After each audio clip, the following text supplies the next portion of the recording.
Alô, comunidade das redes sociais. Mais uma vez aqui para tratarmos de mais um tema. Eu gostaria de falar dessa vez sobre solidariedade e coronavírus. Coronavírus e solidariedade.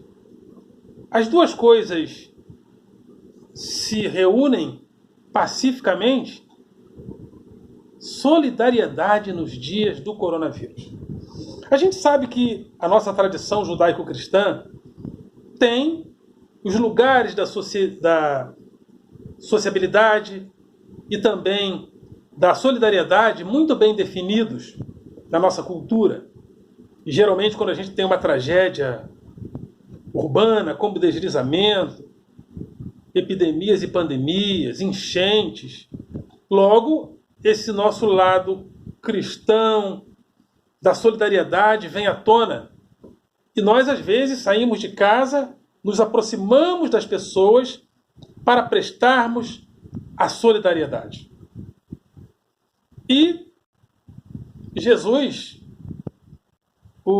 a grande figura ética do Ocidente, disse o seguinte: amai-vos uns aos outros como eu vos amei. Será que nos dias do coronavírus a mensagem cristã é afastai-vos uns dos outros por amor? Porque, de fato, algumas famílias com vários cômodos da casa, e é muito importante falar isso, famílias com vários cômodos da casa, às vezes colocam seus idosos nesses lugares para protegê-los. Famílias com mais de um imóveis, ou que o conjunto dos familiares tem vários imóveis, às vezes, alguns vão morar todos em um outro imóvel para que o idoso fique solitário em um imóvel. Então, isso demonstra que nos tempos do coronavírus, afastamento também é solidariedade, afastamento também é amor. Ao contrário dos paradigmas clássicos do amor, que diz que amor é aproximação. Onde houver 2 ou 3 reunidos em meu nome, ali estarei. Bom, nos dias do coronavírus, como falaríamos? Onde houver cada um reunido em meu nome, ali eu estarei?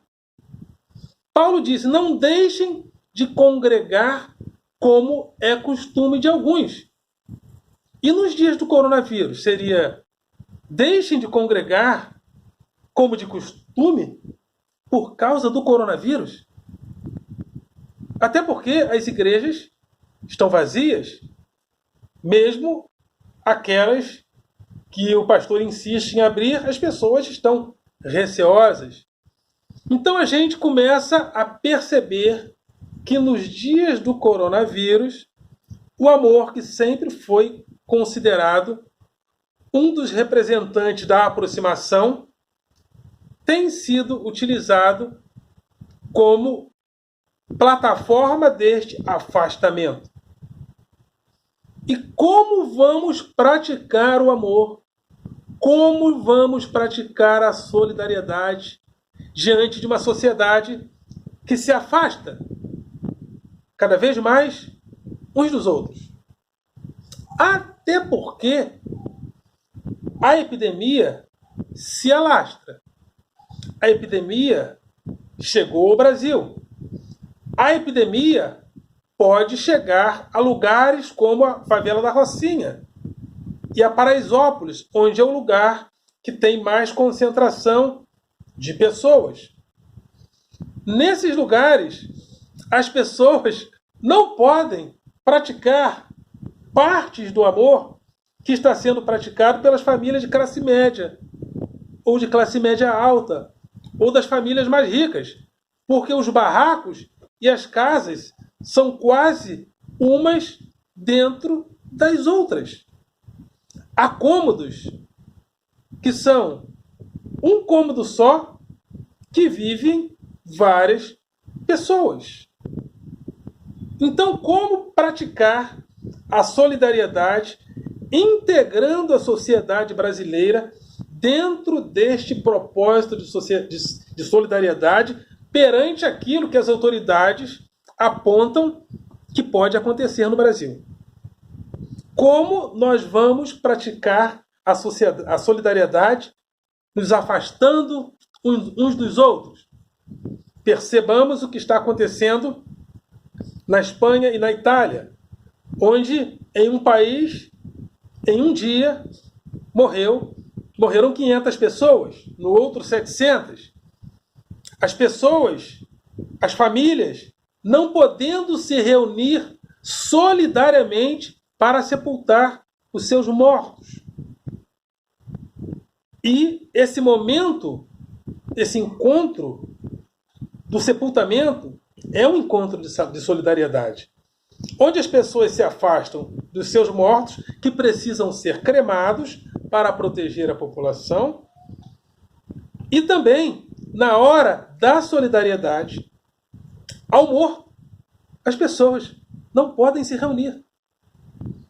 Percebamos que, diante de uma necessidade da solidariedade, nós precisamos repensar a solidariedade, precisamos repensar o amor nos dias do coronavírus. E uma coisa muito interessante que foi falada pelo professor Paulo Giraldelli em uma leitura junto com Byung-Chul Han, filósofo germano-coreano, é que essa pandemia ela tem características diferentes. Exatamente porque é uma pandemia que propõe o afastamento das pessoas. E ao propor o afastamento das pessoas, a solidariedade pode esvair-se em um momento onde nós vamos precisar dela. Então, como e onde aplicá-la em um momento tão crítico como esse? Porque, palavras também de Paulo Giraldelli, é difícil lidar com um vírus e, às vezes, o problema, talvez, da sociedade, sobretudo a sociedade urbana, política que nós vivemos, é tratar de uma questão de vírus, de epidemia ou pandemia, como se o problema fosse um problema apenas médico, como se o problema fosse um problema apenas de saúde, onde o médico especialista deve tratar as pessoas. Não. O vírus, nas palavras de Giraldelli, achei muito interessante, ele é um vírus político. Curioso, nas áreas mais rurais, o vírus ainda não chegou. Ou se chegou, chegou de forma muito precária ainda. Mas nos grandes centros urbanos, o vírus se alastra. Ou seja, o vírus, ele tem o ser humano como hospedeiro. E ele vai se alastrando de acordo com a sociabilidade que os seres humanos constroem na vida em cidade, na vida em sociedade. E uma vez convivendo, o vírus se torna não só um problema médico, como um problema social e um problema político a ser resolvido social e, acima de tudo, politicamente. As sociedades europeias e até os Estados Unidos se propôs a colocar nas mãos de cada americano $3.000. Simplesmente, o Tesouro americano está fabricando moedas para colocar nas mãos da população para que a economia volte a circular. No Brasil, nós estamos muito atrasados do ponto de vista político. Uma das atitudes aqui foi corte os salários por alguns meses, por 4 meses. Corte os salários. A atitude aqui foi suspendam os contratos de trabalho. Ou seja, num momento como esse, a solidariedade, onde as pessoas não podem se aproximar, a solidariedade não pode ter aquele teor horizontal da solidariedade clássica apenas. Ela tem que ser uma solidariedade pública. com decisões políticas a serem implementadas, como está fazendo, por exemplo, países da Europa, como está fazendo Estados Unidos. Por que não taxar as grandes fortunas? Por que não usar os 9 trilhões? 9 trilhões. Já fizeram as contas de quanto são 9 trilhões em reservas cambiais? E reservas cambiais que foram juntadas durante o governo PT, teve esse mérito, né, de juntar reservas cambiais. Reservas cambiais existem para fomentar crises econômicas, como fez os Estados Unidos, por exemplo, na crise de 2010 por ali, simplesmente financiando a recuperação de bancos, financiando a recuperação de empresas. Isso não está sendo pensado no Brasil. Em um momento onde a solidariedade horizontal não pode e não está podendo ser utilizada, essa solidariedade tem que vir do poder público. E no Brasil, nós somos um país que tem o único presidente do mundo contra as medidas que estão sendo implementadas. Não que elas sejam suficientes. Não são. Não são porque nós estamos tomando as decisões pensando que a sociedade brasileira é essa sociedade de classe média, onde todo mundo tem vários cômodos na casa, onde todas as famílias têm vários imóveis. Não. Essa sociedade é a brasileira. A sociedade brasileira é feita de uma grande massa de população, de pessoas pobres. E muitas delas moram em favelas. Em lugares onde essa equação do separa o idoso, onde as pessoas precisam se separar, não ocorre, porque as próprias pessoas moram uma colada com as outras. O que fez a Coreia do Sul? Exatamente, eles tiveram uma estratégia interessantíssima. Se aproximaram de áreas carentes, identificaram um doente. Rastrearam por onde esse doente caminhou, através até de celular, do GPS. Rastreando esses lugares, fizeram uma avaliação de todas as pessoas que passaram perto desse doente. E eles estão conseguindo ter êxito fazendo isso. A China teve um êxito importante, realizando radicalmente a quarentena e construindo hospitais de última hora, porque eles têm infraestrutura e economia deste porte. No Brasil, nós estamos preparando aí, por alguns estados, os hospitais de quarentena, para que esses hospitais recebam essas pessoas, porque já foi detectado cientificamente que o nosso sistema de saúde não suporta um aumento muito substancial dessa doença. Então, qual é o papel da solidariedade diante de uma enfermidade que, ao invés de nos aproximar para sermos solidários, ela nos informa que nós temos que nos afastar uns dos outros, e nós nos afastarmos uns dos outros para sermos solidários? É uma pergunta. E nós estamos diante de um paradigma histórico importante. Outra coisa que eu venho pensando, como nós vamos sair desta situação? Porque eu percebo que, em cada época da história da humanidade, fenômenos sociais, urbanos, políticos e científicos nos transformam em outros homens, em outro homem, em outra mulher, em outro gay, em outra lésbica, em outro simpatizante. Aliás, tenho colocado isso no meu discurso, né? O homem é assim.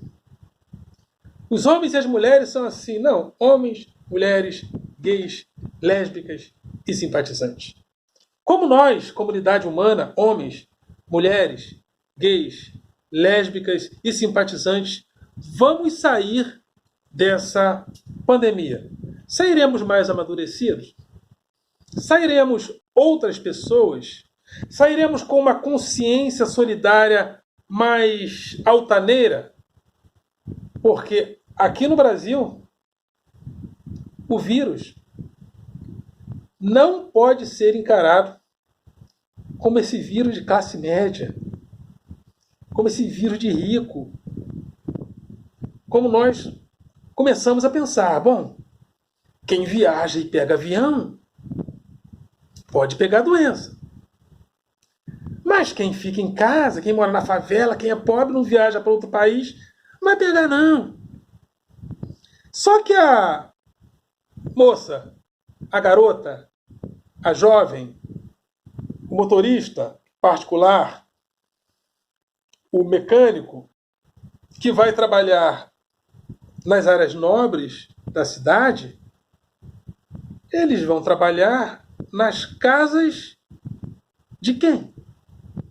Daqueles que também podem viajar para o exterior. Então essa historinha da carochinha de que o vírus é vírus de rico, e assim ele está sendo tratado no Brasil até pela comunidade médica. Talvez, faço essa crítica porque senhora Mariângela Cabelo fez, né, também essa crítica, uma médica que tem um canal muito interessante no YouTube. Então a gente está encarando o vírus ainda como esse vírus de classe média, como esse vírus de rico, como esse vírus de pessoas que podem viajar para o exterior.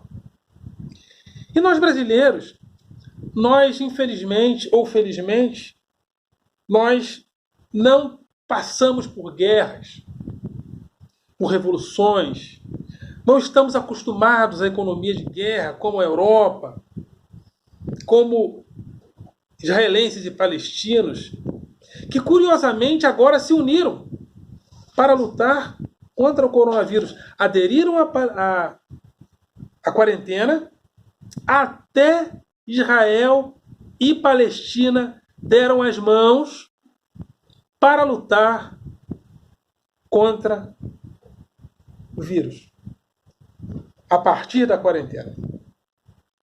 Mas aqui no Brasil, nós não estamos acostumados com a economia de guerra. Nossa geração não passou nem pela Guerra dos Farrapos, nem pela guerra, aquelas guerras famosas que teve no passado, aquelas guerras que tiveram ali no Rio Grande do Sul, no norte do Brasil. Teve, esqueço o nome, acho que é os Cabanos, a Revolta dos Cabanos.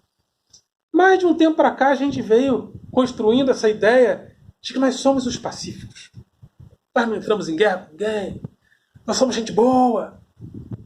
Só que de uns dias para cá, essa imagem do brasileiro cordial, construída principalmente a partir de Getúlio Vargas, ela vem sofrendo abalos. Aliás, já faz algum tempo que as redes sociais estão apresentando este brasileiro do ódio. Esse brasileiro que não suporta o outro porque o outro pensa diferente. Tudo bem, quando a questão é só política, tudo bem, mas ela escorrega para outros lados. Para o lado social. Para o lado pessoal, melhor dizendo. Se você é esquerdista, você não presta, você é vagabundo, você é um animal. Se você é de direita é porque você é burro, é porque se você é idiota, é porque você é estúpido. Eu espero que a gente aprenda com esta situação, porque a única coisa de boa, se é que a gente pode tirar alguma coisa de boa de uma situação como essa, é a aprendizagem.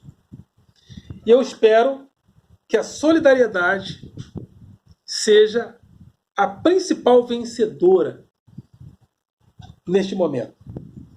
E que a gente saia desta situação outro homem. Assim como nós saímos outro homem das revoluções do passado, das revoluções científicas dos séculos 17 ao 19, como a gente saiu outro homem depois da Revolução Industrial, como a gente saiu outro homem depois da invenção dos rádios, dos satélites, e que a gente saia outros homens, mulheres, gays, lésbicas e simpatizantes, e aprenda a pensar a solidariedade num momento de afastamento. E outra coisa, nós, servidores públicos, que aparentemente vamos ter aquele salário que nós ganhamos de uma forma fixa até segunda ordem, que esse salário possa ser também utilizado nesta solidariedade. Estou me propondo